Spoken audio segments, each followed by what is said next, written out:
Does the music you listen to have an impact on the clothes that you wear? This week, a luxury brand from the US called Azon Triple Thread launched an app that would plug into your Spotify playlist, and then it would basically recommend you clothes based on the music you listen to. But how closely are those two linked? And also, how the hell does it work? To answer that, we have a panel this week. Jeremy Kirk is from Information Security Media Group, and Ariel Bogle is the technology reporter with the ABC Science Unit.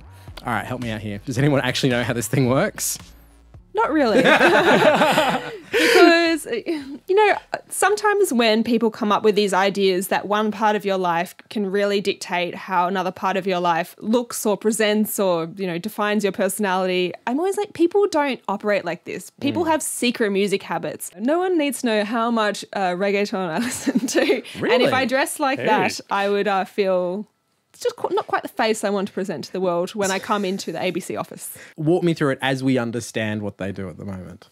I kind of concur with Ariel. I don't completely understand it, but I guess it's matching things that you listen to with the styles of those artists. So I think it sounds fun. Actually, I mean, the notion that you want to dress like the people you listen to is, I mean, there's something there, right?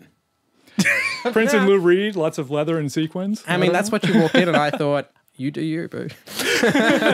Well, I mean, definitely music and clothing people use to signal what type of person they are, what kind of person they want to be, what tribe they belong to. But I do think that for people that are trying to use music and fashion to show their coolness or their understanding of what is in right now, a system like this will be hopelessly behind the times and hopelessly embarrassing. Okay, so let's say that hypothetically your music taste and your clothing tastes don't have a one-to-one comparison.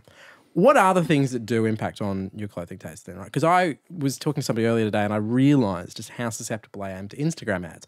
I never click on Twitter ads, I never click on Facebook ads, but Instagram ads, because it's all about the visual, and so much of buying on the internet is about the visual, that does work. Let's just do free market research here, Jeremy. What does impact the things you buy when you buy online? Probably whether it's on sale, actually, is the biggest factor. Yeah. You can't get those sequins at full price. You've got to go for the things sale on price. Instagram like that. I mean, they do guess really well because they're looking at a lot of attributes, you know, where else you shop, what kind of friends you have, what kind of things that they're into. So they're very clever at being able to suggest things that are likely in the category. So, I mean, I do, you know, as much as I think we'd all like to say, I'm not susceptible to marketing, we certainly are, and it certainly is persuasive. I also wonder if it's a little bit about demographics, right? I think particularly when you are younger, there is an intersection between fashion and music, right? And it is also very much a part of that process of finding your tribe, as you say. And I wonder if, look, I don't want to call us all old and boring, but in this context, perhaps in that younger demographic where you are fighting to define who you are and fashion and music are such an important point of that, maybe that is a more reasonable proposition, Ariel.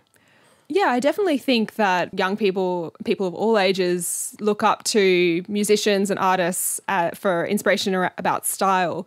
But I guess what I'm getting at is that even though if you follow what a new rapper dresses like or anything like that, you kind of still want to feel that you came there organically. It feels kind of constructed and false and not really how people like to admit they dress themselves to get dressed by an algorithm.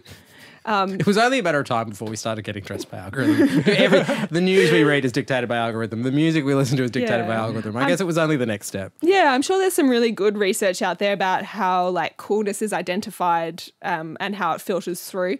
But definitely I personally, and I know a lot of friends and acquaintances, would hate to feel that our style was so heavily dictated by marketing. Although, of course it is, but you don't want to feel that way. I'm unique in this mass-produced Topshop $12 t-shirt.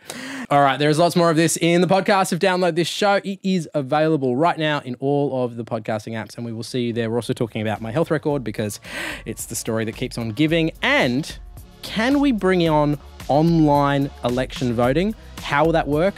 They're about to trial it in Indonesia in a very specific part. All that is on the podcast of Download This Show. We'll see you there.